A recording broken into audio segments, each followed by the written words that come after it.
BJP जीत के भी हार गई, इसमें कोई दो राय नहीं है। लेकिन जो बड़ी खबर महाराष्ट्र से आ रही है वो चौंका देने वाली है, क्योंकि महाराष्ट्र में सरकार गिरने जा रही है। विधानसभा किसी भी समय भंग हो सकती है। और सबसे बड़ी बात कि जो बीजेपी के साथ हैं, जो एनडीए के साथ सांसद हैं, वो उद्धव ठाकरे के संपर्क में है। वो उद्धव गुट के पास वापस जाने की तैयारियों में लगे हुए हैं। बहुत बड़ी खबर महाराष्ट्र से आ रही है, मैं आपको बताऊंगी वीडियो में डिटेल में। लेकिन सबसे पहले आपसे रिक्वेस्ट करूंगी, देशनीति को सब्सक्राइब कीजिए, फिर आगे बढ़िए। दोस्तों नमस्कार, स्वागत है आप सभी का देश नीति पर।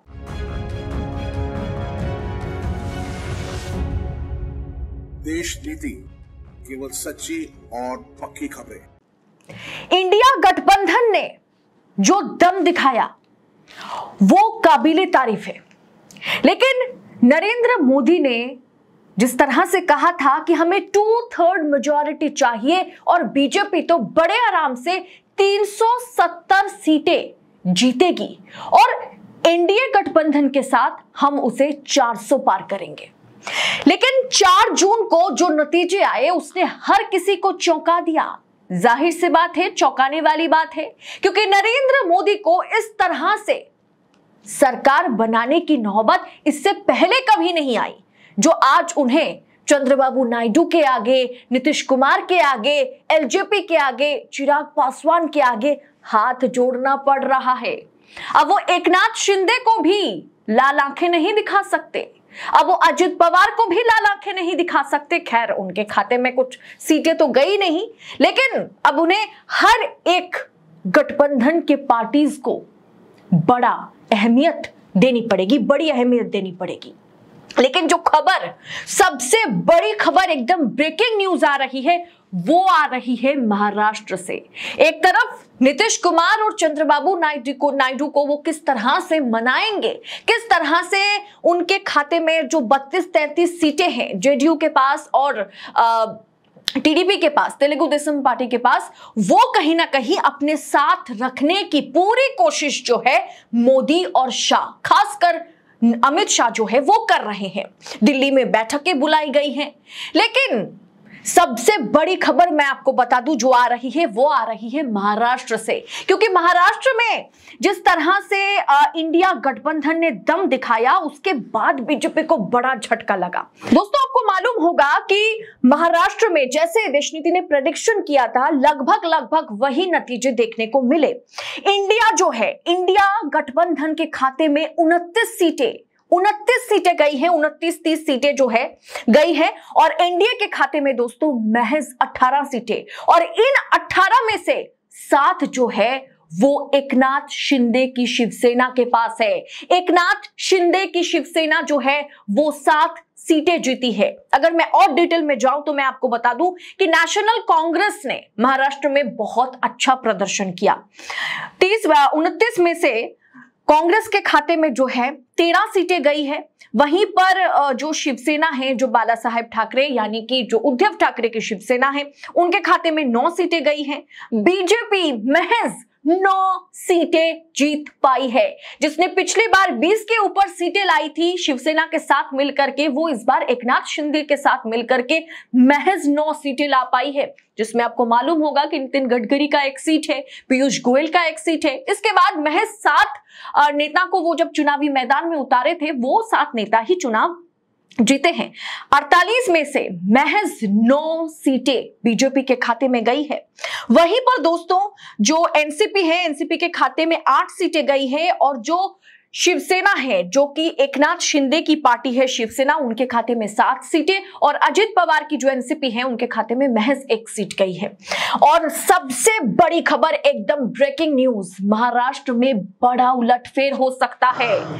दोस्तों जो बड़ी खबर निकल के आ रही है महाराष्ट्र की राजनीति से, वो चौंकाने वाली है। वो है कि एकनाथ शिंदे के 22 विधायक और 7 सांसद, अभी अभी चुने गए एकनाथ शिंदे के 7 सांसद जो है वो उद्धव ठाकरे के संपर्क में है, यानी उनकी फिर एक बार उद्धव गुट में वापसी हो सकती है। एकनाथ शिंदे जो है, एकनाथ शिंदे के पास फिलहाल जो है 37 विधायक है, वो विधानसभा चला रहे हैं, वो महाराष्ट्र के मुख्यमंत्री हैं, लेकिन 35, माफ कीजिएगा 37 नहीं 35 विधायक में से 22 विधायक जो है वो एकनाथ शिंदे की गुट को, एकनाथ शिंदे को छोड़कर उद्धव के पाले में जा सकते हैं। और उसी के साथ 7 सांसद, अभी चुने गए 7 सांसद जिन्होंने अलग अलग क्षेत्र में महाराष्ट्र में एकनाथ शिंदे गुट को जीत दिलाई, वो 7 सांसद, जो 7 सीटें एकनाथ शिंदे के पास है,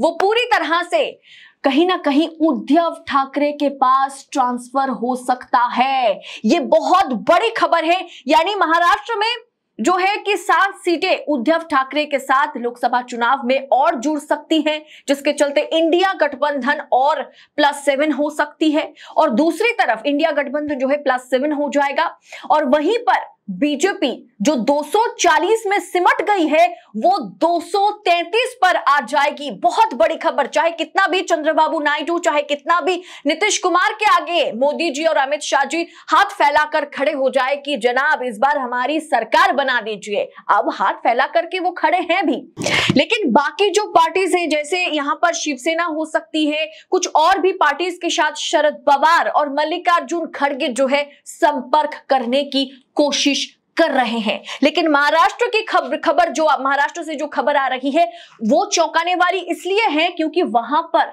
विधानसभा में गठजोड़ की सरकार है, वो गठजोड़ टूट सकता है। महाराष्ट्र में जो विधानसभा है वो भंग हो सकता है। महाराष्ट्र में जो सरकार, जो चुनी हुई सरकार नहीं कहेंगे, जो गठजोड़ के जरिए मतलब जबरदस्ती से जो सरकार बनाई गई है, वो सरकार महाराष्ट्र में गिर सकती है, क्योंकि 22 विधायक जो है वो एकनाथ शिंदे को छोड़कर उद्धव के साथ शामिल हो सकते हैं। और अभी एकदम नए नवेले जो 7 सांसद हैं जिन्होंने एकनाथ शिंदे, आप सोचिए जरा, जो एकनाथ शिंदे के साथ हैं, जो उद्धव गुट को हरा करके चुनाव जीते हैं, वो उद्धव गुट में फिर से शामिल होना चाहते हैं। यानी इंडिया जो है वो +7 हो जाएगी और जो एनडीए गठबंधन है वो -7 में चला जाएगा। यानी 240 बीजेपी के पास है, 240 में तो कुछ गिरावट नहीं आएगी, लेकिन जो एनडीए के पास कुल संख्या है वहां पर 7 सीटों की जो है कि बड़ा झटका, 7 सीटों की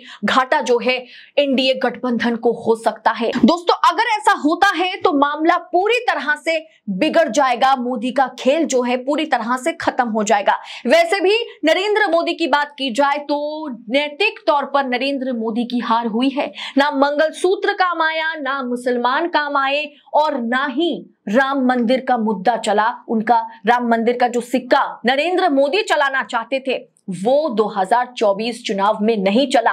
पूरी तरह से जनता ने नकार दिया, और देश नीति ने अपने एग्जिट पोल के जरिए जो आपसे कहा था, जो आपसे वादा किया था कि दोस्तों देखिएगा, अगर फ्री एंड फेयर इलेक्शन होता है, अगर काउंटिंग में कोई गड़बड़ी नहीं की जाती है, तो बीजेपी 272 का आंकड़ा पार नहीं कर सकती। और हूबहू वही हुआ।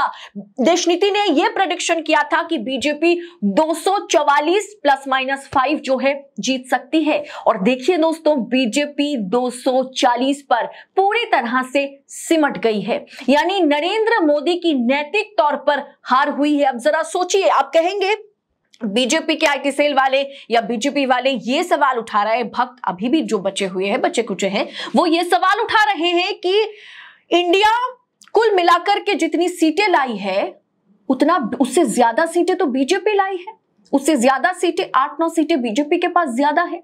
अब दोस्तों एक बात आप सोचने की जरूरत है आपको कि बीजेपी के पास सारा संसाधन है, कांग्रेस के अकाउंट को फ्रीज कर दिया गया, तमाम विपक्षी नेताओं पर ईडी सीबीआई जो है उसका शिकंजा कसा गया, सुप्रीम कोर्ट पर दबाव बनाया गया, ईडी सीबीआई जो है, चुनाव आयोग जो है, सरकारी मशीनरी सिर्फ और सिर्फ नरेंद्र मोदी और शाह के इशारे पर काम करती रही।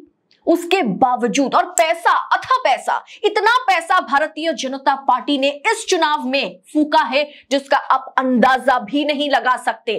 15-20 एम्स तो ऐसे बीजेपी खड़ी कर पाती, लेकिन नहीं, वो पैसा चुनाव में फूका गया जो पैसा विपक्ष के पास नहीं था। और उसके ऊपर सबसे बड़ी मशीनरी जो है वो है मीडिया।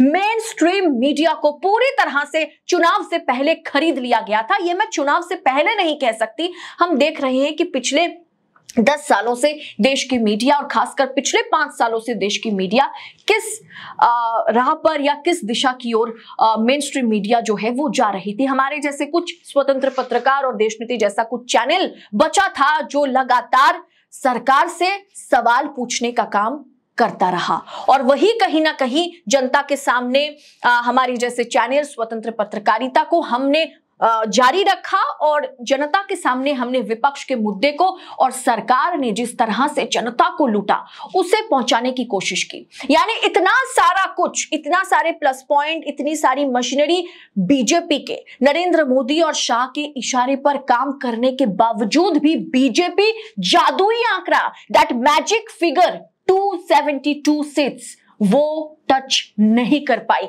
और यही नरेंद्र मोदी की हार है, भले ही वो तीसरी बार के लिए प्रधानमंत्री क्यों ना बन जाए। और महाराष्ट्र में दोस्तों बहुत बड़ा खेल जो है हो सकता है, बहुत बड़ा झटका जो है महाराष्ट्र में बीजेपी को, नरेंद्र मोदी को और शाह को लग सकता है।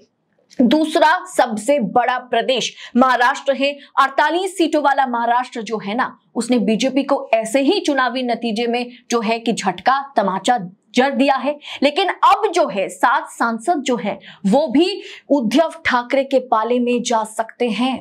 जरा सोचिए, अब अजित पवार के पास 1 सीट है, वो भी कहेंगे हम एनसीपी के पास चले जाते हैं, मैं अपने चाचा के पास वापस चला जाता हूं, तब क्या होगा दोस्तों? जरा सोचिए, सोचने की बात है। फिलहाल इस रिपोर्ट में इतना ही। आपसे जल्द होगी मुलाकात ऐसे ही तमाम खबरों के साथ। बाकी मैं सभी जनता जनार्दन, जितने भी हमारे व्यूअर्स हैं, सबका मैं शुक्रिया अदा करना चाहूंगी। आप लोगों ने देशनीति को बहुत सपोर्ट किया, बहुत देखा देशनीति को, हमारे वीडियोस को शेयर किए, लोगों तक पहुंचाए। देशनीति ने सच्ची और बेबाक पत्रकारिता को जारी रखा और इसे हम जारी रख पाए आपके जैसे व्यूअर्स के बदौलत। बहुत बहुत शुक्रिया। जय हिंद, जय भारत।